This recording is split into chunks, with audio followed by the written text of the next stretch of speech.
एशियाई खेलों में भारत ने अब तक 25 स्वर्ण समेत जीते कुल 100 पदक। महिला कबड्डी में स्वर्ण पदक के साथ भारत ने लगाया पदकों का शतक। आज भारत ने तीरंदाजी में 2 स्वर्ण, 1 रजत और 1 कांस्य भी जीता।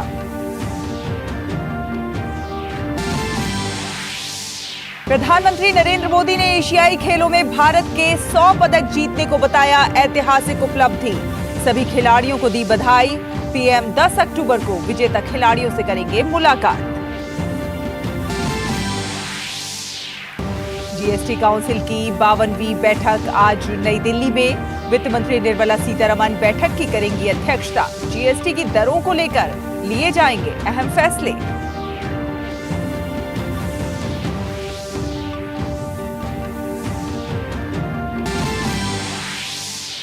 2000 रुपए के नोट बैंकों में जमा करने और बदलने का आज अंतिम दिन। रिजर्व बैंक ने आज तक बढ़ाई थी समय सीमा। कल से रिजर्व बैंक के क्षेत्रीय कार्यालयों में ही बदले जा सकेंगे नोट।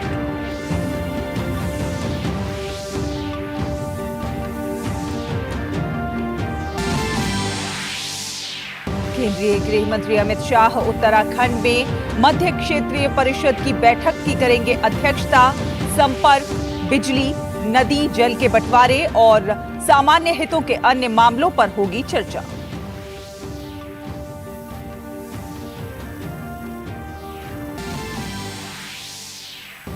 सिक्किम में आपदाग्रस्त क्षेत्रों में राहत और बचाव का कार्य जोरों पर।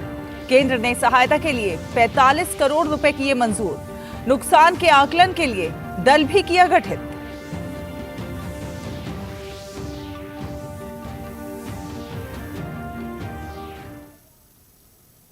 नमस्कार, डीडी न्यूज देख रहे हैं आप और आपके साथ मैं हूं शहला निगार। शुरुआत करेंगे आज की बड़ी खबर के ही साथ। एशियाई खेलों में भारत ने 100 पदक जीतने के ऐतिहासिक 100 पदक जीतने के आंकड़े को छू लिया है।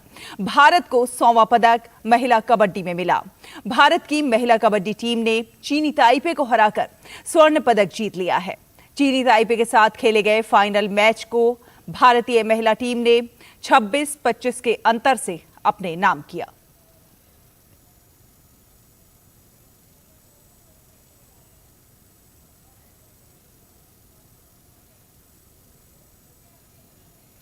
चीन के हांगझू में चल रहे एशियाई खेलों में भारतीय तीरंदाजों का शानदार प्रदर्शन लगातार जारी है। तीरंदाजी में आज सुबह भारत ने 2 स्वर्ण, 1 रजत और 1 कांस्य पदक जीते। पुरुषों के कंपाउंड व्यक्तिगत स्पर्धा में भारत के ओजस ने स्वर्ण पर निशाना साधा। कंपाउंड व्यक्तिगत स्पर्धा में ओजस ने 149 अंक हासिल करके पहला स्थान प्राप्त किया। पुरुषों के कंपाउंड व्यक्तिगत स्पर्धा में ही भारत के अभिषेक वर्मा ने रजत पदक हासिल किया। अपने हमवतन ओजस के साथ खेले गए फाइनल स्पर्धा में अभिषेक ने कुल 147 अंक हासिल किए। भारत की ज्योति सुरेखा ने भारत को स्वर्ण पदक दिलाया। उन्होंने महिलाओं के कंपाउंड व्यक्तिगत स्पर्धा में स्वर्ण पदक पर निशाना साधा। फाइनल मैच में ज्योति सुरेखा ने कोरियाई खिलाड़ी को शिकस्त दी। आज दिन की शुरुआत तीरंदाजी में कांस्य पदक के साथ हुई। अदिति गोपीचंद स्वामी ने भारत को महिलाओं के कंपाउंड व्यक्तिगत स्पर्धा में कांस्य पदक दिलाया।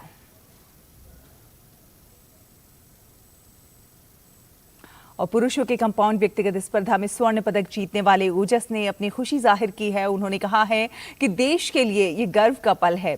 ओजस ने कहा कि एशियन गेम्स में शानदार प्रदर्शन देश में खेलों को लेकर बदले माहौल का नतीजा है। हमने एक 5 गोल्ड मेडल का एक अचीवमेंट किया है, जो इसमें बहुत बड़ी बात है।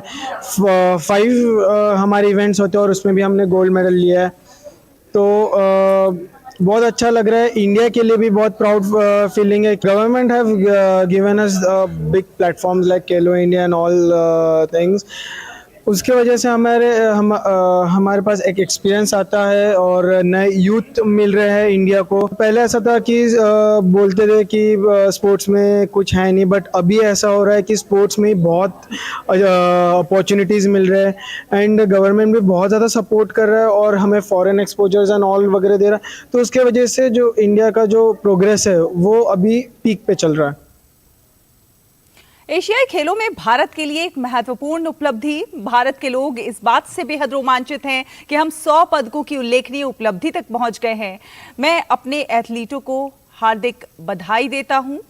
ये प्रधानमंत्री नरेंद्र मोदी ने एक्स पर ट्वीट किया है, एक्स पर पोस्ट किया है। उन्होंने कहा है कि मैं अपने एथलीटों को हार्दिक बधाई देता हूं, जिनके प्रयासों से भारत को ये ऐतिहासिक उपलब्धि हासिल हुई है। उनके शानदार प्रदर्शन ने इतिहास रचा है और हमारे दिलों को गर्व से भर दिया है। मैं 10 तारीख को हमारे एशियाई खेलों के दल की मेजबानी करने और हमारे एथलीटों के साथ बातचीत करने के लिए बेहद उत्सुक हूं। तो प्रधानमंत्री नरेंद्र मोदी ने एशियाई खेलों में स्वर्ण पदक जीतने पर भारतीय महिला कबड्डी की टीम को भी बधाई दी है। प्रधानमंत्री ने एक्स पर कहा है कि एशियाई खेलों में ये भारत के लिए एक बेहद ऐतिहासिक क्षण है। हमारी महिला कबड्डी टीम ने स्वर्ण पदक जीता है। ये जीत हमारी महिला एथलीटों की अजेय भावना का प्रमाण है। भारत को इस सफलता पर गर्व है। टीम को बधाई। उनके भविष्य के प्रयासों के लिए मेरी शुभकामनाएं। वहीं केंद्रीय खेल मंत्री अनुराग सिंह ठाकुर ने सोशल मीडिया एक्स पर पोस्ट करके कहा है, सिर्फ कहा ही नहीं करके दिखाया। हुई मेडल्स की बौछार, अब की बार 100 पार।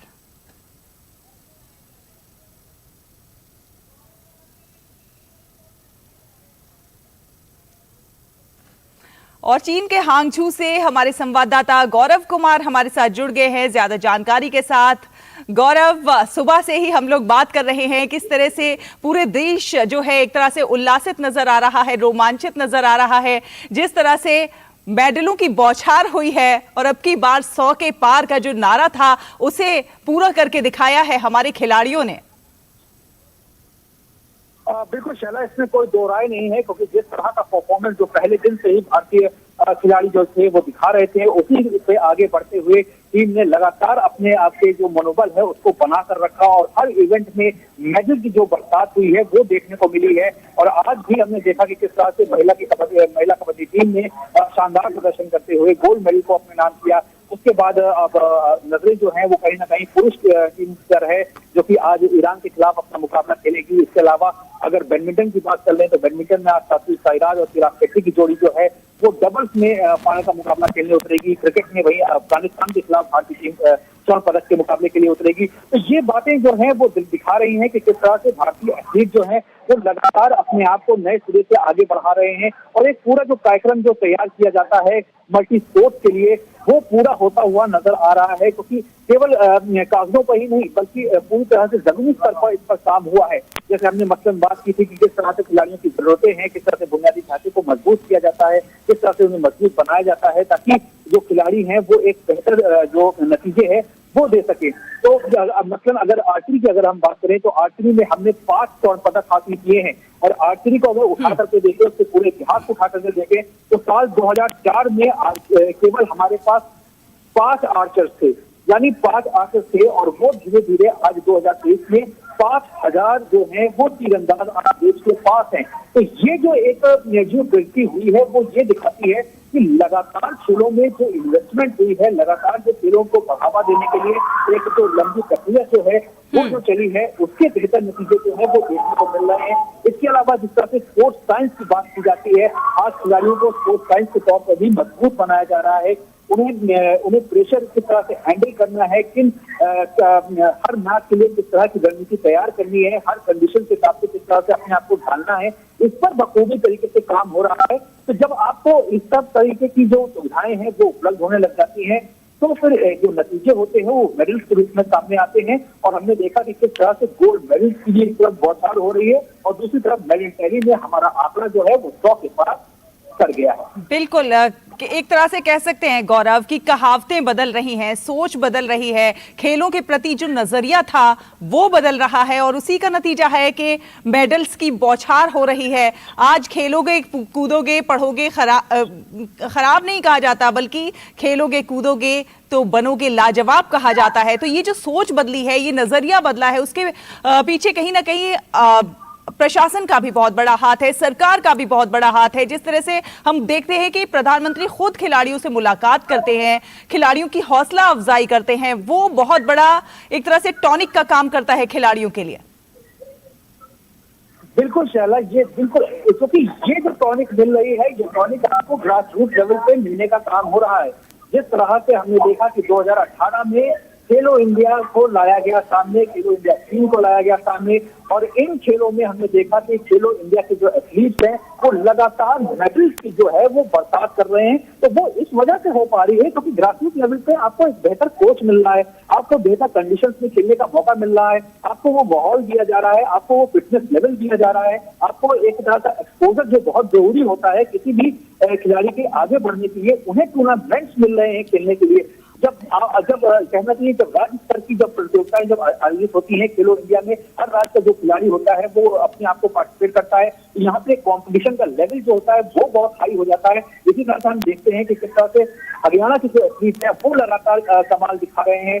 तो ये जो बातें हैं ये कहीं ना कहीं एक रिफ्लेक्ट करती हैं आगे चल करके मल्टी स्पोर्ट्स के जैसे इवेंट्स के लिए। क्योंकि अगर आपको शुरुआत में ही आपको अगर बेहतर ट्रेनिंग और बेहतर कोच और जो इक्विपमेंट्स हैं उसकी आपको अगर समझ हो जाए, आपको अगर समझ हो जाए कि हमें किस टाइमिंग के साथ इस रेस को कंप्लीट करना है, अगर हमने टाइमिंग अपनी खराब रखी है तो किस वजह से खराब हुई है, मतलब हर खेल के अलग अलग तरीके होते हैं, तकनीक होती है।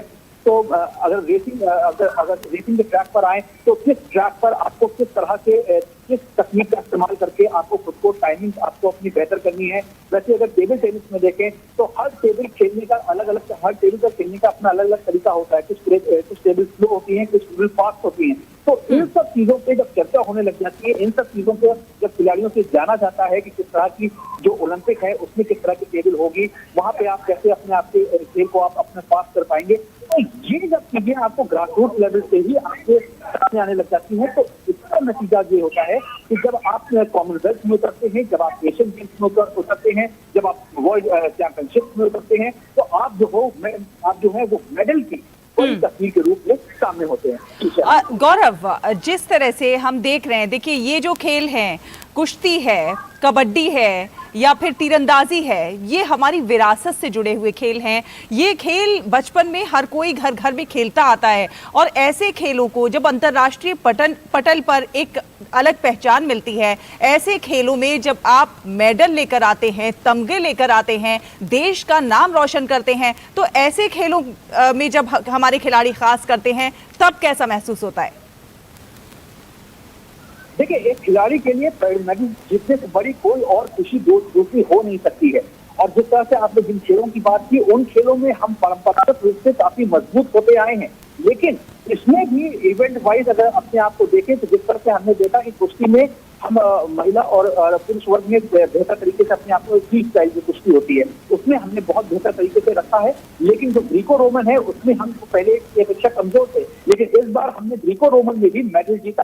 तो खोज इस बात की हमेशा रहती है कि जो इवेंट है जिसमें परंपरागत जो इवेंट है जिससे हम मेडल हासिल करते रहे हैं वो तो हम मेडल हासिल करें ही, लेकिन अगर उसी इवेंट में अगर कोई ऐसा इवेंट है जिसमें हमारा मेडल नहीं आ रहे हैं तो उसमें किस वजह से नहीं आ रहे हैं, इसकी एक खोज की गई है। पिछले 9 साल के दरमियान हमने देखा कि इस पर सबसे ज्यादा जोर दिया गया है। मतलब अगर शूटिंग की बात उठा करके देखें तो शूटिंग की स्पीड की जो स्पर्धा होती है उसमें हमने पहली बार हमने उसमें मेडल हासिल किया, पहली बार हमारा गोल्ड मेडल आया स्पीड की स्पर्धा में। तो इसके अलावा ट्रैक की जो स्पर्धा है शूटिंग की उसमें हमने मेडल हासिल किया, उसमें भी गोल्ड मेडल हमने देखा कि किस तरह से निकल करके आया।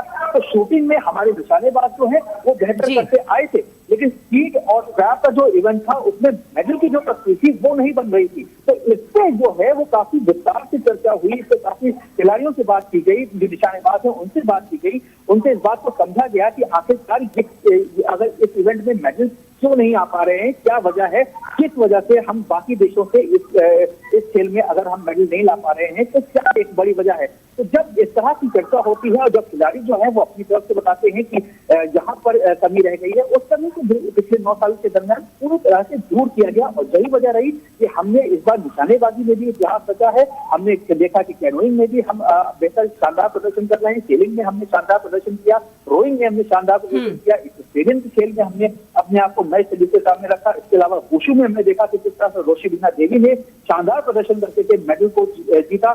तो जब आप इन खेलों में अपने आप को आगे बढ़ाते हैं तो मेडल्स की जो संख्या है वो अपने आप काउंट होने लग जाती है, क्योंकि अगर बाकी देशों को देखें तो वो सिर्फ एक या दो या तीन खेलों पर ही निर्भर नहीं होती, सभी खेलों में कहीं ना कहीं से मेडल्स आते हैं, जिसकी वजह से आपकी मेडल टैली जो है वो बढ़ती जाती है। तो ये एक बाकायदा एक पूरा प्लान तैयार किया जाता है। इसमें देखा जाता है कि हम जो है जिनमें हम परंपरागत जो खेल है हमारे, जिसमें हम पहले से बेहतर हैं, उसमें और बेहतर करने की कोशिश है। उसमें हम अगर हम पिछले इवेंट में हमने ब्रॉन्ज जीता है तो उसमें हम किस तरह से गोल्ड ला सकते हैं, इसमें बात होती है। लेकिन वो जो गेम्स हैं जिनमें मेडल्स नहीं आ पा रहे हैं तो उसके लिए चर्चा होती है कि इसमें हम किस तरह से अपने आप को मेडल्स के रूप में सामने ला सकते हैं। और इस कड़ी में ये 19वें एशियन गेम्स जो हैं वो पूरी तरह से सफल रहे हैं। इसीलिए ये एशियन गेम्स जो है वो ऐतिहासिक भी हैं। ऐतिहासिक इस वजह से हैं कि 100 का आंकड़ा भी हमने पार किया है, गोल्ड मेडल के रिकॉर्ड को भी हमने तोड़ा है, और साथ ही साथ हमने उन खेलों में भी अपनी जीत दर्ज की है जहां पहले हम केवल अपनी एक खिलाड़ी जो है वो अपनी पहुंच को सामने रखते थे लेकिन मेडल नहीं जीत पाते थे। लेकिन इस बार उस कड़ी को भी हमने तोड़कर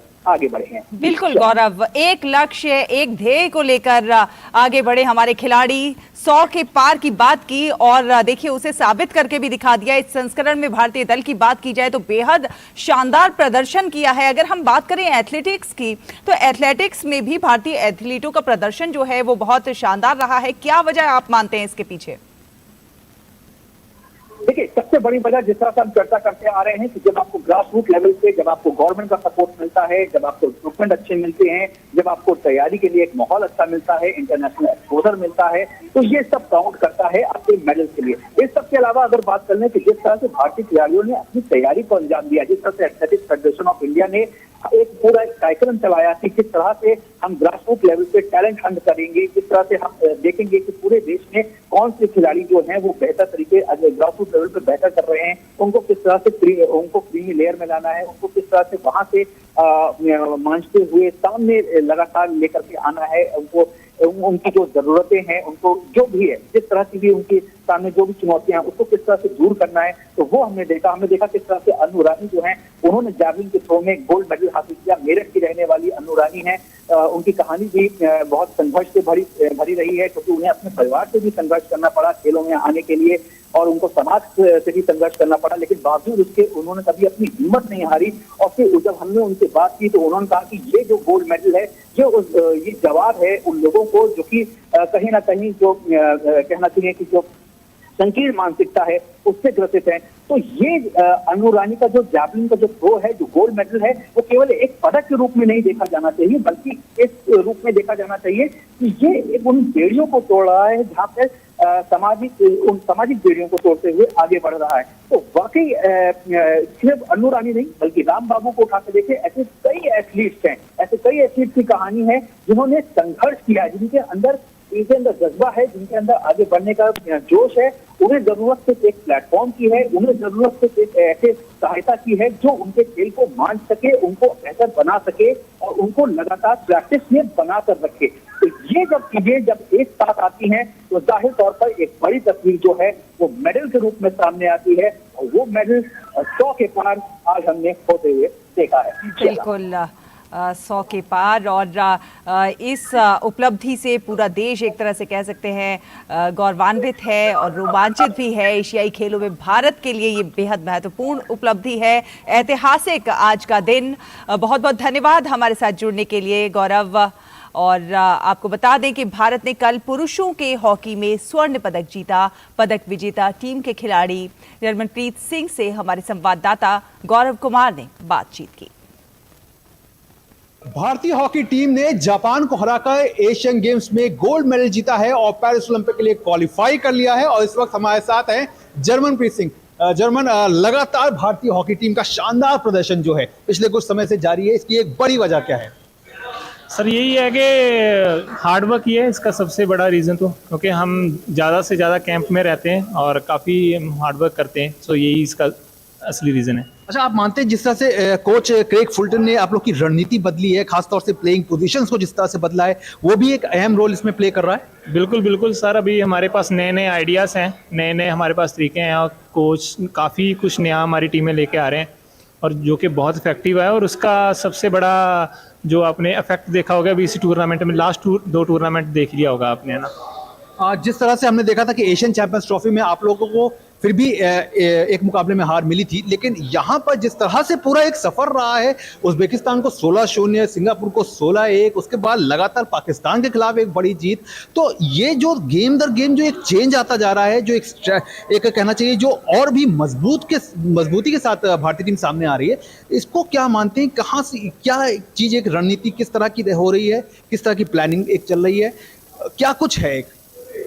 जैसे कि अभी हमारे कोच नए थे, तो स्लोली जैसे कि अभी हम नए कोच ने अपनी जो आइडियाज़ हैं वो देने हमें स्टार्ट किए हैं जैसे। बट चैम्पियंस ट्रॉफी से ज़्यादा हमारे लिए एशियन गेम्स बहुत ज़्यादा इंपॉर्टेंस थी, और बिकॉज चैम्पियंस ट्रॉफी में हम सारा कुछ अपना शो भी नहीं कर सकते थे, क्योंकि जो चैम्पियंस ट्रॉफी में टीम थी वही टीम्स यहाँ हमें एशियन गेम्स में मिलनी थी। सो बिकॉज ये एक हमारे लिए क्वालिफाई था पेरिस ओलंपिक के लिए, हमारा गोल लाना सबसे ज़्यादा इंपॉर्टेंट ये था कि हमें पेरिस के लिए डायरेक्ट क्वालिफाई होना है। सो इसका यही मेन रीज़न है। लेकिन ऐसा नहीं लगा कि आपको इसलिए शायद एशियन चैंपियंस ट्रॉफी ज़्यादा टफ रही है, एशियन गेम्स तो बहुत एक इजी वे रहा? नहीं सर, कोई भी टूर्नामेंट इजी नहीं होता, और ये टूर्नामेंट खासकर ही डिफ़िकल्ट होता है, क्योंकि आपको पता है कि हर एक टीम क्वालिफाई करना चाहती है, डायरेक्टली पेरिस ओलंपिक के लिए क्वालिफाई करने के लिए आई हुई थी। और जैसे कि हमारी टीम ने बहुत अच्छी परफॉर्मेंस दी है और अच्छे तरीके से हम सभी खेले हैं, और बहुत हार्डवर्क भी किया है टीम ने। सो सारा स्टाफ ने, टीम ने, सो उसका ये मेरा रिजल्ट मिला है। टर्फ के बारे में क्या कहेंगे, किस तरह का टर्फ था? और क्योंकि हर टर्फ पे आप लोगों की खेलने की अलग अलग चुनौती होती है, पेरिस में एक अलग तरह का टर्फ रहेगा, तो उसको लेकर के अब क्या रणनीति रहेगी? नहीं, बहुत अच्छी टर्फ थी, यहाँ पे बहुत अच्छा वेन्यू है, आपने देखा होगा, बहुत ही ब्यूटीफुल वेन्यू है, और हमें बहुत मज़ा आया यहाँ पे खेलने का, और बहुत मतलब अच्छी टर्फ है ये। आखिरी सवाल, केवल हॉकी में नहीं बल्कि भारत ने इस बार एशियन गेम्स में अपना पिछले रिकॉर्ड भी तोड़े हैं, एथलेटिक्स में पदक बरसे हैं, क्या एक बड़ी वजह मान रहे हैं कि भारत का जो प्रदर्शन है हर खेलों में, केवल हॉकी में नहीं, हर खेलों में दिन ब दिन ऊपर जो है वो ग्राफ जाता जा रहा है? सर ये आई थिंक अभी हमारे जो गवर्नमेंट्स हैं वो बहुत ज़्यादा सपोर्ट कर रही हैं सारी स्पोर्ट्स को, आपने देखा होगा। सो मेन रीज़न यही है कि अभी हर एक गेम को अच्छे से सपोर्ट मिल रहा है, और हर एक प्लेयर हैं जो अपनी अभी परफॉर्मेंस देने में कामयाब हो रहे हैं, और बड़ी खुशी की बात है कि हम सभी अपने देश का नाम रोशन कर रहे हैं और इतने मेडल लेके आ रहे हैं देश के लिए। चलिए, बात की बहुत बहुत शुक्रिया। तो ये हैं जर्मनप्रीत सिंह, जिनका कहना है कि जिस तरह से सरकार की मदद जो है वो हर खेलों को मिल रही है, उसका नतीजा है कि भारत ने इन एशियाई खेलों में अपने आप को एक नए सिरे से सामने रखा है और पुराने रिकॉर्ड्स को तोड़कर नया कीर्तिमान स्थापित किया है। हांगझू से मैं गौरव कुमार, डीडी न्यूज़ के लिए। और सहारनपुर में सरसावा क्षेत्र के गांव झबीरन की बेटी प्राची चौधरी ने एशियाड खेलों में शानदार प्रदर्शन करते हुए रिले दौड़ में रजत पदक हासिल किया। बेटी की इस उपलब्धि पर गांव में जश्न का माहौल है। पदक विजेता बेटी के पिता के आंसू खुशी से छलक पड़े हैं। उन्होंने कहा कि ये उनकी बेटी की नहीं बल्कि पूरे देश की उपलब्धि है। उन्होंने उम्मीद जाहिर की है कि बेटी भविष्य में ओलंपिक खेलों में भी देश का नाम रोशन करेगी। एशियाई खेलों में भारतीय खिलाड़ियों ने इस बार शानदार प्रदर्शन करते हुए अब तक का अपना सर्वश्रेष्ठ प्रदर्शन किया। सहारनपुर में सरसावा क्षेत्र के गांव झबीरन की रहने वाली प्राची चौधरी ने 400 मीटर रिले दौड़ में रजत पदक हासिल किया। बेटी की इस उपलब्धि पर गांव में खुशी का माहौल है। प्राची के पिता चौधरी जयवीर सिंह किसान हैं। बेटी की इस कामयाबी पर पिता के आंखों में खुशी के आंसू झलक पड़े। उन्होंने कहा कि ये उनकी बेटी की नहीं पूरे देश की उपलब्धि है। उन्होंने उम्मीद जताई कि बेटी भविष्य में ओलंपिक खेलों में भी देश का नाम रोशन करेगी। बहुत अच्छा किया जी, उसने प्रतियोगिता बहुत मेहनत करी, मेहनत से उसकी मेहनत असूल हुई, उसने बहुत बढ़िया किया। इसके लिए तो बहुत खुशी है, सब गाँव में भी खुशी है, सब बच्चों को खुशी है। देश का नाम रोशन किया, अपने देश के लिए भी देश अपना नाम पढ़ा, देश में भी, देश के बाहर भी देश में नाम हुआ, तो उसके लिए बहुत अच्छा किया। गांव की सड़कों से लेकर एशियन गेम्स तक पहुंचने का सफर काफी कठिनाइयों भरा रहा। प्राची की इस कामयाबी पर ग्रामवासियों का कहना है कि प्राची की उपलब्धि से पूरा गांव गौरवान्वित है। हमारी भतीजी प्राची चौधरी ने अथाह मेहनत और परिश्रम के बल पर एशियन गेमों में रजत पदक जीता है, जिससे सारा गांव बहुत गौरवान्वित महसूस कर रहा है और गांव के अन्य बच्चों को इससे थोड़ी प्रेरणा मिली है। उनके अंदर भी एक उत्साह का संचार हुआ है कि हमारी बहन प्राची ने अंतर्राष्ट्रीय स्तर पर देश का नाम रोशन किया है, तो गांव के लिए, देश के लिए हम भी कुछ ना कुछ जरूर करेंगे। बहुत गर्व की बात है कि सहारनपुर के 4 लोग इस बार के एशियाड चाइना में प्रतिभाग करने गए हुए हैं, जिसमें से कि प्राची ने और कार्तिक ने तो अपने अपने इवेंट्स में पदक भी जीते हैं। इनसे यहाँ के जो नए और उभरते हुए खिलाड़ी हैं उनको बहुत प्रभाव पड़ेगा और वो भी आगे जाके कोशिश करेंगे अंतर्राष्ट्रीय स्तर पर। एशियाई खेलों में पदक जीतने से पहले प्राची ने राष्ट्रीय और राज्य स्तर पर कई पदक अपने नाम किए। वर्तमान में प्राची रेलवे में कार्यरत हैं। Sports desk, DD news. और आईसीसी क्रिकेट विश्व कप में आज 2 मुकाबले खेले जाएंगे। आज दिन का पहला मैच अफगानिस्तान और बांग्लादेश के बीच खेला जाएगा। ये मैच धर्मशाला में खेला जाएगा। वहीं दिन के दूसरे मैच में आज दक्षिण अफ्रीका की भिड़ंत श्रीलंका से होगी। आईसीसी क्रिकेट विश्व कप में पाकिस्तान ने जीत के साथ अपने अभियान का आगाज किया है। अपने पहले मुकाबले में पाकिस्तान ने नीदरलैंड्स को 81 रनों से हराने में सफलता पाई थी। पहले बल्लेबाजी करते हुए पाकिस्तान ने नीदरलैंड्स के सामने जीत के लिए 287 रनों का लक्ष्य रखा। जवाब में नीदरलैंड्स की टीम 205 रन ही बना सकी। नीदरलैंड्स के लिए 5 बल्लेबाज ही दहाई का आंकड़ा छू सके। बाज डी लीडे ने सबसे ज्यादा 67 रन बनाए। विक्रमजीत सिंह ने 52 रन बनाए। पाकिस्तान के लिए हैरिस रऊफ ने 3 विकेट लिए।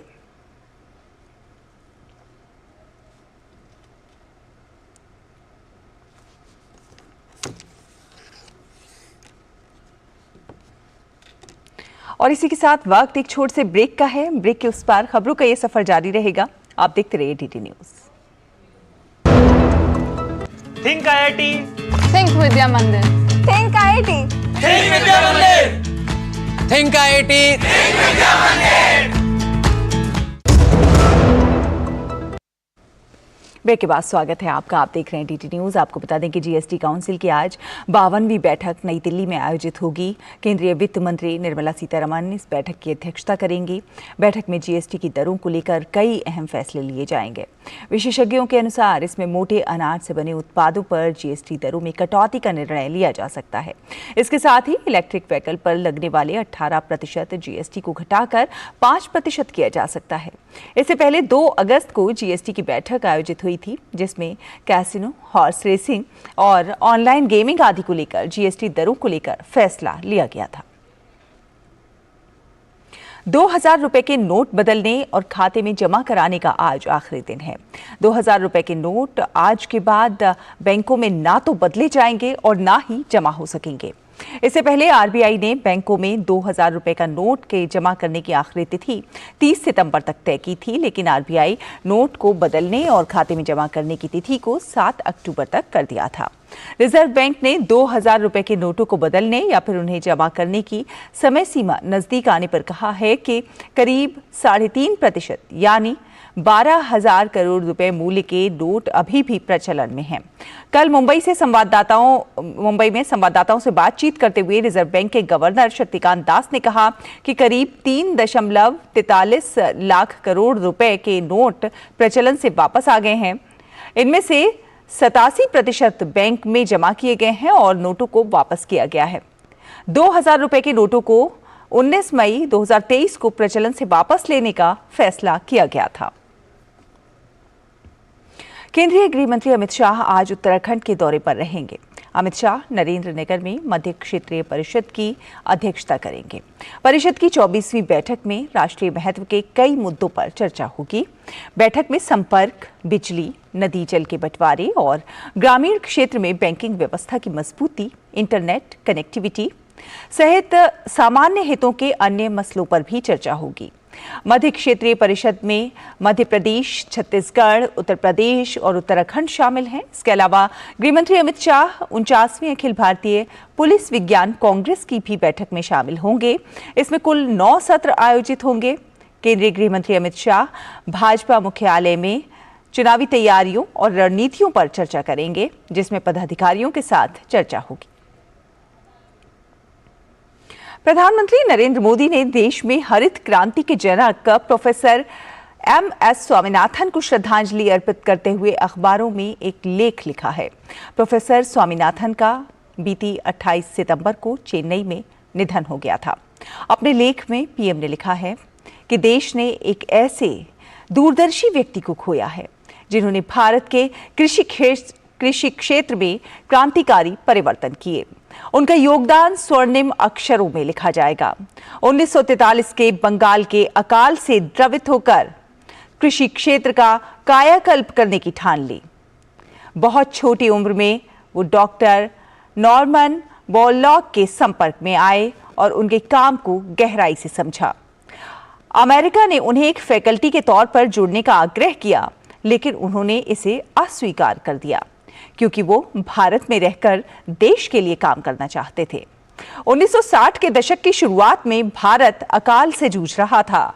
इसी दौरान प्रोफेसर स्वामीनाथन की दृढ़ प्रतिबद्धता और दूरदर्शिता ने कृषि क्षेत्र के एक नए युग की शुरुआत की। कृषि और गेहूं प्रजनन जैसे विशिष्ट क्षेत्रों में उनके अग्रणी कार्यों से गेहूं उत्पादन में उल्लेखनीय वृद्धि हुई। ऐसे प्रयासों का ही परिणाम था कि भारत खाद्यान्न की कमी वाले देश से खाद्यान्न में आत्मनिर्भर वाले राष्ट्र के रूप में परिवर्तित हो गया। इस शानदार उपलब्धि की वजह से उन्हें भारतीय हरित क्रांति के जनक की उपाधि मिली। प्रोफेसर स्वामीनाथन द्वारा रखी गई नींव को कभी भुलाया नहीं जा सकता। प्रोफेसर स्वामीनाथन ने आलू की फसलों को प्रभावित करने वाले कीटों से निपटने की दिशा में भी प्रभावी अनुसंधान किया था। उनके शोध ने आलू की फसलों को ठंड के मौसम का सामना करने में भी सक्षम बनाया। प्रोफेसर स्वामीनाथन ने 1990 के दशक से ही मिलेट्स को प्रोत्साहित किया था। प्रोफेसर स्वामीनाथन ने गुजरात में सॉइल हेल्थ कार्ड की योजना की सराहना की और इसके लिए अपने बहुमूल्य सुझाव भी साझा किए। इस योजना ने गुजरात में कृषि क्षेत्र की सफलता का सूत्रपात कर दिया। मेरे द्वारा प्रधानमंत्री का पद संभालने के बाद भी हमारी बातचीत चलती रही। प्रोफेसर स्वामीनाथन किसानों के वैज्ञानिक थे। उनके दिल में किसान बसता था। उनकी अकादमिक उत्कृष्टता लैब के बाहर खेतों और मैदानों में स्पष्ट रूप से दिखती है। उन्होंने हमेशा सस्टेनेबल एग्रीकल्चर की वकालत की। स्वामीनाथन ने छोटे किसानों के जीवन को बेहतर बनाने और उन तक नवोन्मेष का लाभ पहुंचाने पर जोर दिया। वो विशेष रूप से महिला किसानों के जीवन को बेहतर बनाने के प्रति समर्पित थे। वो इनोवेशन और मेंटरशिप को बहुत बढ़ावा देते थे। उन्होंने अनगिनत प्रतिभाओं को निखारा और उनमें सीखने और इनोवेशन के प्रति जुनून पैदा किया। उनका जीवन हमें ज्ञान, मार्गदर्शन और इनोवेशन की स्थायी शक्ति की याद दिलाता है। प्रोफेसर स्वामीनाथन एक संस्थान निर्माता भी थे। उन्हें कई ऐसे केंद्रों की स्थापना का श्रेय जाता है जहां आज वाइब्रेंट रिसर्च हो रही है। डॉक्टर स्वामीनाथन का योगदान हमें निरंतर प्रेरित और मार्गदर्शन प्रदान करता रहेगा। तो ये लेख प्रधानमंत्री नरेंद्र मोदी का। और अब अगली खबर का रुख करते हैं। सिक्किम के आपदाग्रस्त क्षेत्रों में राहत और बचाव कार्य जोरों पर है। उत्तरी सिक्किम के चुंगथांग, लाचुंग और लाचेन के क्षेत्रों में फंसे नागरिकों और पर्यटकों को हर संभव मदद प्रदान की जा रही है। एनडीआरएफ की दूसरी बटालियन के कमांडेंट गुरमिंदर सिंह ने बताया है कि लाचुंग के बाढ़ प्रभावित इलाकों में बचाव अभियान को और तेज करने के लिए जल्दी ही अतिरिक्त जवानों को भेजा जाएगा। केंद्र सरकार सिक्किम की स्थिति पर लगातार नजर बनाए हुए है। केंद्र सरकार ने बाढ़ग्रस्त सिक्किम के लिए आपदा सहायता के रूप में 45 करोड़ रुपए जारी किए जाने की मंजूरी दी है। इसका उद्देश्य पीड़ित लोगों के लिए राहत उपलब्ध कराने में राज्य की मदद करना है।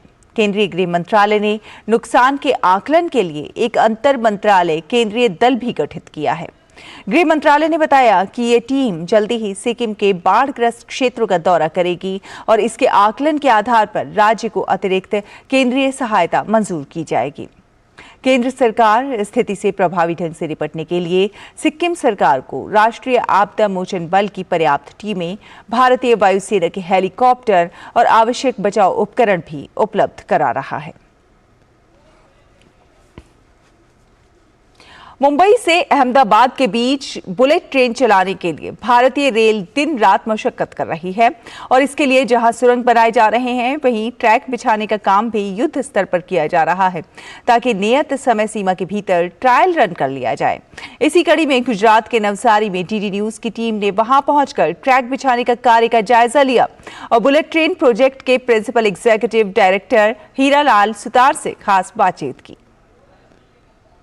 हम उस जगह पर अभी खड़े हैं जो मुंबई अहमदाबाद बुलेट ट्रेन का ट्रैक बेड जहां पर बिछाने का काम तेजी से चल रहा है और इसके बाद किन किन स्थितियों से यह पटरियां गुजरेंगी और कैसे बुलेट ट्रेन दौड़ेगी, इस मुद्दे पर बातचीत करने के लिए हमारे साथ principal ED bullet train project Hiralal Sutar हैं जो अभी इसी स्थल पर मौजूद हैं। सर, सबसे पहले तो ये कि यह जो प्रोजेक्ट है यह कहा जाता है कि एक ड्रीम प्रोजेक्ट है। कैसे ये ड्रीम प्रोजेक्ट है और कैसे जो एग्जिस्टिंग पटरियां हैं उन पटरियों से ये पटरियां अलग होंगी? देखिए, ड्रीम प्रोजेक्ट है इसलिए है क्योंकि अभी तक हमारे देश में कोई भी हाई स्पीड ट्रेन नहीं चल रही है, तो उस मायने में ये ड्रीम प्रोजेक्ट है और हम ये जापानीज टेक्नोलॉजी के आधार पर यहाँ पर ये बुलेट ट्रेन प्रोजेक्ट कर रहे हैं जो मुंबई अहमदाबाद को जोड़ेगा। सर, ये अमूमन देखा जाता है कि 320 किलोमीटर रफ्तार से जब बुलेट ट्रेन गुजरेगी तो कहीं ना कहीं ध्वनि प्रदूषण की जो समस्या है वह भी होगी, तो क्या ये जो दोनों तरफ जो दीवार खड़ी की गई है ये उससे बचाव के लिए किया गया है? जी हाँ, आप बिल्कुल सही कह रहे हैं। ये जो नॉइज बैरियर लगाए हुए हैं तो ये नॉइज बैरियर ध्वनि प्रदूषण को रोकेंगे और जो भी लोग आसपास में रहने वाले हैं उनको ध्वनि से संबंधित कोई असुविधा नहीं होगी, इसके लिए लगाए गए हैं। क्या ग्रामीण इलाके में और जो शहरी इलाके हैं दोनों के लिए मापदंड अलग अलग हैं? इसकी ऊंचाई घट बढ़ सकती है? जी हाँ, जहाँ मतलब कि हमारे इस ट्रैक के पास में जो आबादी अगर हैं बहुत ही क्लोज में हैं उन जगहों पर हमने इसकी हाइट 3 मीटर रखी है और जहाँ आबादी या तो स्कैटर्ड है या थोड़ा दूर है तो उस एरिया में 2 मीटर रखी है। 2 मीटर सभी जगह रखी है और 3 मीटर उन जगह पर रखी हुई है जहाँ मतलब घनी आबादी है या बहुत ही पास में है। क्या माना जाए कि पटरियां जो हैं वो कब तक इस पर बिछ जाएंगी, कोई एक नियत समय या फिर कब तक ये अनुमान किया जा सकता है कि ट्रायल रन जो है वो हो सकता है? अभी हमारी मशीनरी और मटेरियल आ रहे हैं, क्योंकि सबसे पहला काम आरसी ट्रैक बेड का वो अभी शुरू हो चुका है, वो जल्दी ही उनकी ट्रेनिंग होकर के फिर वो काम शुरू किया जाएगा। चलिए, बहुत शुक्रिया। ये हीरालाल सुतार जो प्रिंसिपल ईडी हैं उनका कहना है कि ये जो ट्रैक जो तैयार किया गया है ये बिल्कुल अत्याधुनिक है और कहीं ना कहीं जब रेल की पटरियों पर जब ट्रेन चलते हैं छुक छुक करते हुए तो उसका रोमांच आपने पहले देखा होगा, लेकिन जब बुलेट ट्रेन इन पटरियों पर चलेंगे तो 320 किलोमीटर प्रति घंटे की रफ्तार से, तो उस रफ्तार को मेंटेन करने के लिए इसे जापान के सहयोग से तैयार किया जा रहा है ताकि ये पटरियां बुलेट के लिए उपयोगी साबित हो सके और जल्द से जल्द निर्माण कार्य जो है उसको गति देने की कोशिश की जा रही है। कैमरामैन मनमोहन सिंह के साथ नवसारी गुजरात से मैं राजेश राज, डीडी न्यूज के लिए। और केंद्रीय मत्स्य पालन, पशुपालन और डेयरी मंत्री पुरुषोत्तम रूपाला और केंद्रीय राज्य मंत्री डॉक्टर एल मुरुगन तमिलनाडु और पुडुचेरी में आज से 3 दिवसीय सागर परिक्रमा के 9वें चरण का शुभारंभ करेंगे। इस दौरान केंद्रीय मंत्री मछुआरों से बातचीत करेंगे और प्रधानमंत्री मत्स्य संपदा योजना, मत्स्य पालन और एक्वाकल्चर इंफ्रास्ट्रक्चर डेवलपमेंट फंड तथा मछुआरों और लाभार्थियों के लिए राज्य की योजनाओं से संबंधित प्रमाण पत्र भी वितरित करेंगे। सागर परिक्रमा केंद्र सरकार का एक महत्वपूर्ण आउटरीच कार्यक्रम है जिसका उद्देश्य देश के संपूर्ण तटीय क्षेत्र में मछुआरा समुदाय तक पहुंचकर सरकार की विभिन्न योजनाओं और कार्यक्रमों के बारे में जागरूकता पैदा करना है।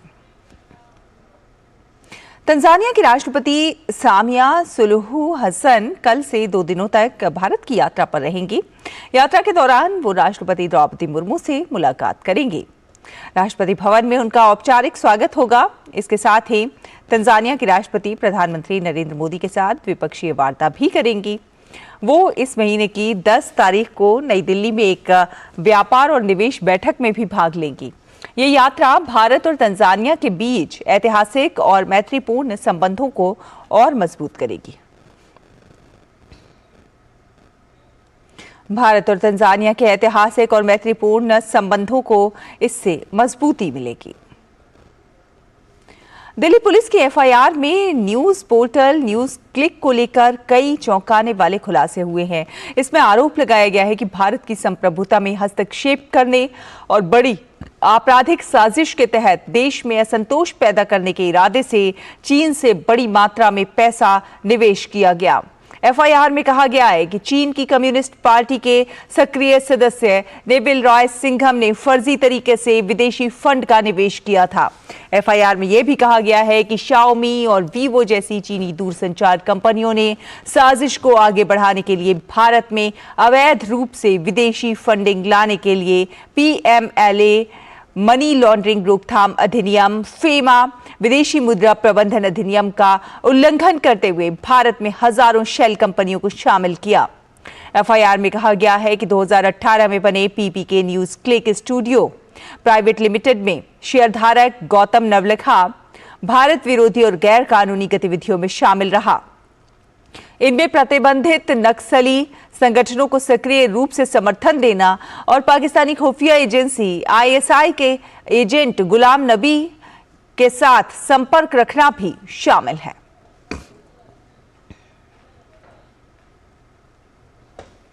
दिल्ली के उपराज्यपाल वीके सक्सेना ने दिल्ली सरकार द्वारा सहायता प्राप्त स्कूल में जाली दस्तावेजों की मदद से नौकरी पाने वाले 7 शिक्षकों को बर्खास्त करने के आदेश दिए हैं। साथ ही साथ इन शिक्षकों की नियुक्ति में जाली दस्तावेजों के इस्तेमाल मामले में सीबीआई जांच की सिफारिश को भी मंजूरी दे दी है। दिल्ली सरकार के सहायता प्राप्त स्कूल में जाली दस्तावेजों की मदद से नौकरी पाने वाले 7 टीजीटी और पीजीटी शिक्षकों को दिल्ली के उपराज्यपाल वीके सक्सेना ने बर्खास्त करने के आदेश दिए हैं। साथ ही उनकी नियुक्ति की सीबीआई जांच की सिफारिश को भी मंजूरी दी है। इस संबंध में सतर्कता निदेशालय ने प्रस्ताव एलजी को भेजा था। सतर्कता निदेशालय की जांच में शिक्षा निदेशालय और दिल्ली तमिल एजुकेशन एसोसिएशन यानी DTEA के अधिकारियों की मिलीभगत से शिक्षकों की नियुक्ति की बात सामने आई थी। उपराज्यपाल ने इस संदर्भ में पिछले 10 वर्षों के दौरान सरकारी सहायता प्राप्त स्कूलों में की गई भर्तियों के रिकॉर्ड की जांच के भी निर्देश दिए हैं। माननीय दिल्ली का एलजी साहब के थ्रू दिल्ली तमिल स्कूल का 7 टीचर का निलंबित किया है फॉर्जरी सर्टिफिकेट। तो मैं एलजी साहब का हमारा तमिल कम्युनिटी की तरफ से मैं एक बार धन्यवाद करता हूँ। एलजी साहब ने हमारा तमिल कम्युनिटी के ऊपर बहुत बड़ा अच्छा काम किया है ताकि गलत टीचर को अपॉइंट करने से बचाया है। तो मैं एलजी साहब को भी और सीबीआई को भी एक हमारा तमिल कम्युनिटी की तरफ से ये कहना चाहूँ मैं, ये खाली 7 टीचर नहीं है, 2012 से लेके जितना भी अपॉइंटमेंट हुआ उसमें भी गलत पाया गया। इसका कंप्लेंट हमने ऑलरेडी चीफ मिनिस्टर साहब को भी एलजी साहब को भी ऑलरेडी हमने कंप्लेंट किया हुआ है। उसके बारे में चल रहा था, कहीं पाया गया है गलत सर्टिफिकेट का, लेकिन आज भी वो लोग काम कर रहे हैं। तो मैं चाहता हूँ सीबीआई को भी एलजी साहब को थ्रू भी 2012 से जितना भी अपॉइंटमेंट है उसको एक बार दोबारा जो है वेरीफाई करा जाए। गौरतलब है कि वर्ष 2022 में 51 उम्मीदवारों को विभिन्न पदों पर नियुक्त किया गया था। इसमें टीजीटी और पीजीटी पदों के लिए 7 को चयनित किया गया था। इन्होंने फर्जी अनुभव प्रमाण पत्र जमा किए। शिक्षा विभाग के नियमों और शर्तों के अनुसार स्कूल प्रबंधन को चयनित उम्मीदवारों के सभी प्रमाण पत्रों को सत्यापित करना आवश्यक था। मामले में प्रबंधन ने लापरवाही बरतते हुए इन उम्मीदवारों के अनुभव प्रमाण पत्रों को ठीक से सत्यापित नहीं किया। शुरुआती जांच में 3 अभ्यर्थियों के अनुभव प्रमाण पत्र फर्जी पाए गए। वहीं बाकी 4 उम्मीदवारों के अनुभव प्रमाण पत्र संबंधित स्कूलों से सत्यापित किए गए थे, लेकिन चारों दस्तावेजी साक्ष्य नहीं दे पाए। जांच के बाद मुख्य सचिव ने जाली दस्तावेज के आधार पर नौकरी हासिल करने वाले कर्मचारियों को बर्खास्त करने का प्रस्ताव दिया। डीओवी ने मामले में आपराधिक मामला दर्ज करने के अनुरोध के साथ सीबीआई में शिकायत दर्ज कराई। भविष्य में ऐसी घटनाओं की पुनरावृत्ति न हो, इसके लिए राज्यपाल ने विभाग को सरकारी सहायता प्राप्त स्कूलों में भर्ती प्रक्रिया पर अध्ययन करने का आदेश दिया। साथ ही भर्ती की प्रक्रिया को सुव्यवस्थित करने के उपाय सुझाने के लिए एक समिति गठित करने के प्रस्ताव को भी मंजूरी दे दी है। Bureau report, DD news, Delhi. और आज़ादी के इस अमृतकाल में आयोजित अमृत महोत्सव की कड़ी में मेरी माटी मेरा देश अभियान चल रहा है।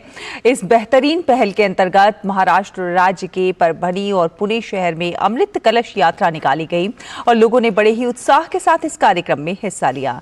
आपको दिखाते हैं हमारी ये खास रिपोर्ट। मेरी माटी मेरा देश पहल के अंतर्गत परभणी शहर में अमृत कलश यात्रा निकाली गई। जिले से मिट्टी एकत्र की गई और मुंबई में होने वाले कार्यक्रम के लिए कलश तैयार किया गया।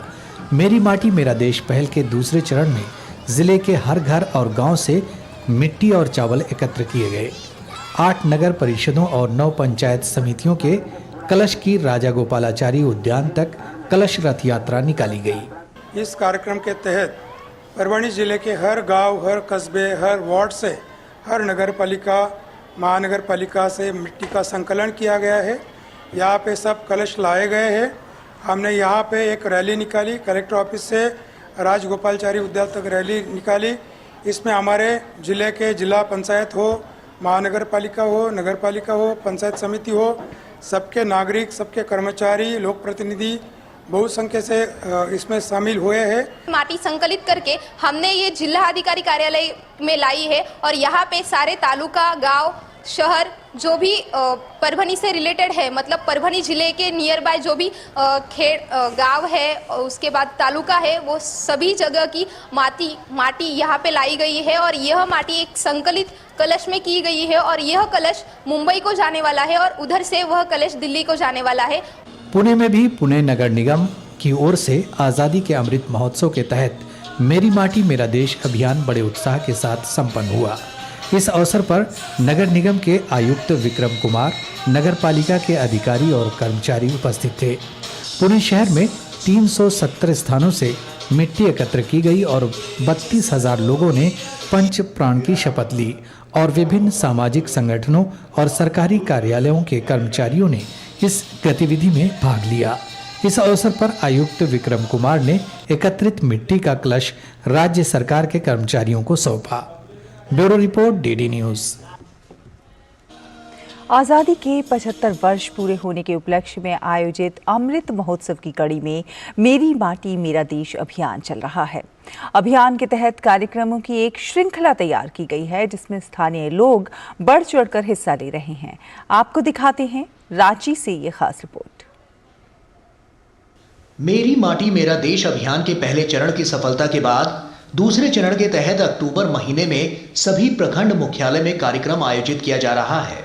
इसी सिलसिले में शुक्रवार को रांची जिले के बुढ़मू और चान्हो प्रखंड मुख्यालय में मेरी माटी मेरा देश कार्यक्रम आयोजित किया गया। राष्ट्रीयता की भावना से ओतप्रोत इस कार्यक्रम में स्थानीय लोग बढ़ चढ़कर हिस्सा ले रहे हैं। लोगों का कहना है कि देश की आजादी में अनगिनत स्वतंत्रता सेनानियों ने अपनी भूमिका निभाई थी, जिसे वर्तमान केंद्र सरकार उचित सम्मान देने का एक प्रयास कर रही है। हमारा जो ये देश है, आज़ादी में जितने कुर्बान हुए हैं उनको भूल सा गया था लोग, लेकिन ये मोदी सरकार अभी जो गुमनाम शहीद हैं, जो इनको याद नहीं किया गया था, उन्हें याद करने का काम किया है। ऐसे बहुत से शहीद हैं जो देहात क्षेत्र के में अपना योगदान दिए थे, उनको ये मेरी माटी मेरा देश के तहत उनको याद किया जा रहा है और हम इससे बहुत खुश हैं। जो देश के लिए जो अपना बलिदान दिए, कुर्बानी दिए, उसका आज ये झलक युवाओं में ऐसे प्रोग्राम करके युवाओं का और याद करने का और जोश बढ़ाने का यह कार्यक्रम सरकार की ओर से जो पहल की जा रही है, ये बहुत ही अच्छा है। कार्यक्रम में शामिल होने आए स्वतंत्रता सेनानी के एक परिजन जुगेश कुमार मिंज प्रखंड मुख्यालय में आयोजित मेरी माटी मेरा देश अभियान को लेकर काफी उत्साहित दिखे। इनका कहना है कि इस अभियान को सफल बनाने का जिम्मा हर नागरिक को उठाना चाहिए। हमारे प्रखंड में मेरा माटी मेरा देश का प्रोग्राम चल रहा है, जिसमें हमारे बड़े पिताजी जो आज भी जीवित हैं, जो टाना भगत के परिवार से आते हैं, जो महात्मा गांधी के अनुयायी हैं, जो आज हमारे ये वीर गाथा का जो प्रोग्राम चल रही है बहुत अच्छा है और हमें भी आने वाला दिन में जो हमें भी अच्छा लगेगा और हम लोग इस प्रोग्राम को दिल्ली तक पहुंचाने के लिए इस कार्यक्रम को सफल बना रहे हैं। नेहरू युवा केंद्र की ओर से लगातार कार्यक्रम आयोजित किए जा रहे हैं। नेहरू युवा केंद्र रांची के उप निदेशक एसपी सिंह ने कहा कि अभियान के तहत नुक्कड़ नाटक और कार्यक्रमों के माध्यम से लोगों को जोड़ने का प्रयास भी किया जा रहा है। एनएसडी डिपार्टमेंट की तरफ से एक नुक्कड़ नाटक के माध्यम से अमर शहीदों को श्रद्धांजलि, उनकी वीर गाथा पर चित्रण होगा और फिर यात्रा के माध्यम से हम इस कलश अमृत कलश को बुढ़मू प्रखंड के हम रांची को ले जाएंगे। प्रखंड मुख्यालय में आयोजित कार्यक्रम में नेशनल स्कूल ऑफ ड्रामा के कलाकारों द्वारा झारखंड के अमर शहीद बिरसा मुंडा और बुधू भगत के आंदोलन को नाटक के माध्यम से दर्शाने का प्रयास किया गया। कार्यक्रम में प्रखंड विकास पदाधिकारी और अन्य अधिकारियों समेत बड़ी संख्या में स्थानीय लोगों ने हिस्सा लिया। रांची से करमीर के साथ दिवाकर कुमार की रिपोर्ट, डीडी न्यूज।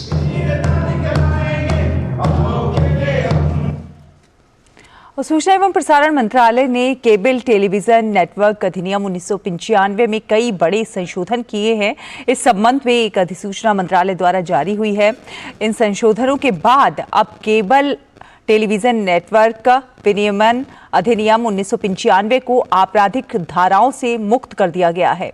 इससे पहले हाल ही में सूचना और प्रसारण मंत्रालय ने केबल टेलीविजन नेटवर्क अधिनियम 1994 में बड़ा संशोधन किया था। सरकार एक के बाद एक ऐसे तमाम फैसले ले रही है जिससे ईज ऑफ डूइंग बिजनेस को बढ़ावा मिले। इसी दिशा में एक अन्य कदम के तहत सूचना और प्रसारण मंत्रालय ने केबल टेलीविजन नेटवर्क अधिनियम 1995 में अहम संशोधन किए हैं। इसे लेकर अधिसूचना जारी कर दी गई है। इन संशोधनों के बाद अब केबल टेलीविजन नेटवर्क विनियमन अधिनियम 1995 को आपराधिक धाराओं से मुक्त कर दिया गया है। अधिसूचना में बताया गया है कि संशोधन के माध्यम से कठोर दंड का सहारा लिए बिना छोटे और अनपेक्षित उल्लंघनों के प्रति संवेदनशीलता बढ़ेगी।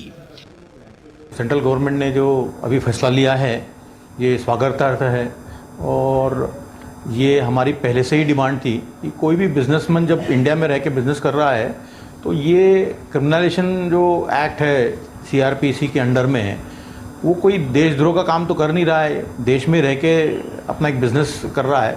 तो उसकी बहुत दिन से डिमांड थी जो आज ये केंद्र सरकार ने उसको मान्यता दी है। गौरतलब है कि केबल टेलीविजन नेटवर्क विनियमन अधिनियम 1995 की धारा 16 में किसी भी प्रावधान के तहत उल्लंघन के लिए सजा का प्रावधान था। इस धारा में कारावास का प्रावधान था, जिसे पहली बार के मामले में 2 साल तक और प्रत्येक बाद के अपराध के लिए 5 साल तक के लिए बढ़ाया जा सकता है। अधिसूचना में कहा गया है कि केबल टेलीविजन नेटवर्क विनियमन अधिनियम 1995 को और अधिक व्यवसाय अनुकूल बनाने और क्षेत्र में निवेशकों के विश्वास को बढ़ावा देने के लक्ष्य से धारा 16 के तहत दंड के प्रावधानों की फिर से जांच की गई और जन विश्वास प्रावधानों में संशोधन के माध्यम से इसे अपराध मुक्त कर दिया गया। कोई भी कानून अगर गवर्नमेंट बना रही है तो कोई भी बिजनेसमैन उसको जानबूझ के तोड़ने का तो कोई साहस नहीं करता है। कभी कभार गलती से जैसे उसमें बहुत से पॉइंट्स है कि रजिस्ट्रेशन होना चाहिए या और दूसरा जैसे कंटेंट जो है हम रीट्रांसमिट करते हैं।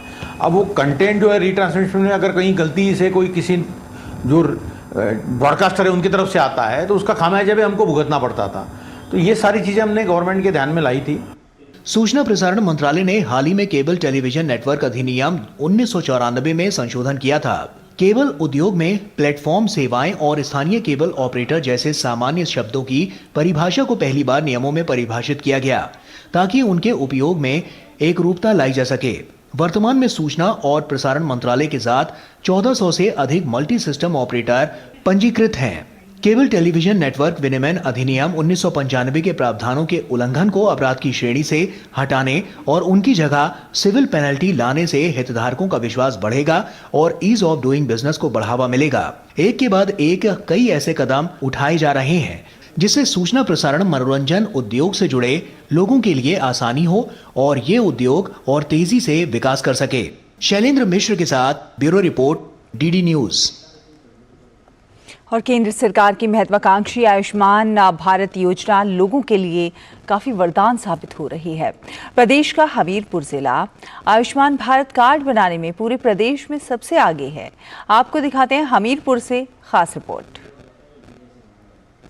केंद्र सरकार की महत्वाकांक्षी आयुष्मान भारत प्रधानमंत्री जन आरोग्य योजना निम्न वर्ग के साथ मध्यम वर्ग के लोगों के लिए भी वरदान साबित हो रही है। हिमाचल प्रदेश के हमीरपुर जिले के लोग इस योजना से काफी लाभान्वित हो रहे हैं। आयुष्मान भारत कार्ड बनने में हमीरपुर जिला पूरे प्रदेश में सबसे आगे है, जिसके चलते हमीरपुर जिले में 100% लोगों के आयुष्मान कार्ड बन चुके हैं। आयुष्मान कार्ड से लाभान्वित जिले के लोगों ने केंद्र सरकार का आभार जताया है। हेल्थ केयर के बारे में काफी एडवांटेज है इसमें और इसके बारे में सरकार की अच्छी पहल है, लोग की भी इसके बारे में अच्छे रुझान दे रहे हैं। ये बहुत अच्छी स्कीम है सरकार द्वारा जो पीछे दी गई थी। इससे जो बीमार हैं, रोगी जो भी हैं, उनको अस्पताल में निःशुल्क यानी फ्री उसको ट्रीटमेंट के लिए मिलता है। हमीरपुर के मुख्य चिकित्सा अधिकारी डॉक्टर R.K. अग्निहोत्री के अनुसार हमीरपुर में 80,028 आयुष्मान भारत कार्ड बनाए जा चुके हैं और 8,80,72,000 रुपए का क्लेम भी दिया जा चुका है। हमारे पास 80,028 कार्ड बने हुए हैं आयुष्मान भारत में, और ये बहुत ही अच्छी सुविधा है लोगों के लिए कि 5 लाख तक का जो है उनका, अगर वो दाखिल होते हैं एक फैमिली, तो उनको प्रतिवर्ष इस हिसाब से उनका ट्रीटमेंट किया जा सकता है। बता दें कि आयुष्मान भारत कार्ड के माध्यम से लोगों को 5 लाख रुपए तक का मुफ्त इलाज मिल रहा है। इस योजना से देश के करोड़ों लोग लाभान्वित हो रहे हैं। डीडी न्यूज के लिए हमीरपुर से जसबीर कुमार की रिपोर्ट। केंद्रीय सूचना एवं प्रसारण मंत्री अनुराग सिंह ठाकुर ने भोपाल में एक कार्यक्रम में कहा कि भारत फ्रेजाइल 5 से टॉप 5 में पहुंच गया है। उन्होंने देश में सभी क्षेत्रों में हो रहे चहुमुखी विकास कार्यों की विस्तार से जानकारी दी और कहा कि भारत विश्व में 5 सबसे बड़ी अर्थव्यवस्था में से एक हो गया है। 2014 में they were telling us India is among the fragile 5 economies of the world because the policy paralysis to the other corrupt systems of the former government led to a situation where Indian economy was on the verge of, the world looked at it like collapsing and they started withdrawing the investments and all. So that was a tough situation, a country like India with 1.4 billion people. And from the fragile 5 economies to the 5th largest economy of the world, this shows that reform, perform and transform what Prime Minister Modi said, and he has finally delivered. India is the 5th largest economy of the world today. उन्होंने केंद्र की विभिन्न योजनाओं का जिक्र करते हुए कहा कि उज्ज्वला योजना, प्रधानमंत्री आवास योजना, स्वच्छ भारत मिशन, जल जीवन मिशन जैसी अनूठी पहलों के चलते महिलाओं की जीवन शैली में आमूलचूल बदलाव आया है।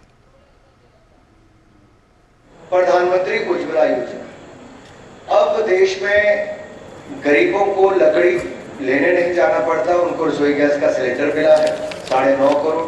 उसका इम्पैक्ट ये आया है कि महिलाओं का समय भी बचा और सेहत में भी सुधार हुआ, धुएं से मुक्ति मिली। दूसरा, आवास योजना, 1.5 करोड़ पक्के मकान ही बन पाए थे इतने वर्षों में, मोदी जी ने 9 वर्षों में 4 करोड़ पक्के मकान बना दिए और महिलाओं के नाम पे बैंक ये मकान दिए। इसका इम्पैक्ट क्या हुआ? डिग्निटी के साथ रहने का अवसर मिला। इसी के साथ इस बुलेटिन में फिलहाल इतना ही, लेकिन डीडी न्यूज पर खबरों का सफर लगातार जारी है। आप देखते रहिए डीडी न्यूज। नमस्कार।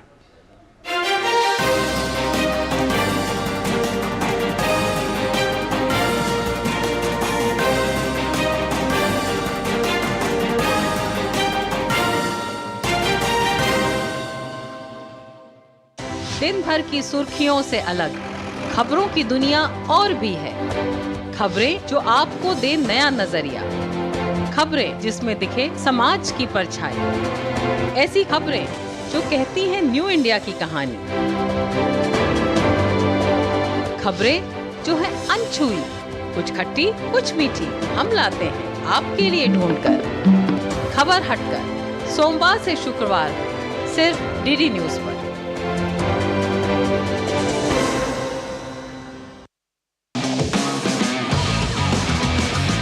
40 वर्षों बाद घुड़सवारी में भारत को मिला स्वर्ण पदक। करवाएंगे आपकी मुलाकात टीम की महिला खिलाड़ियों से। ये एशियन गेम्स का सपना हम सब देखते हैं, सारे राइडर्स।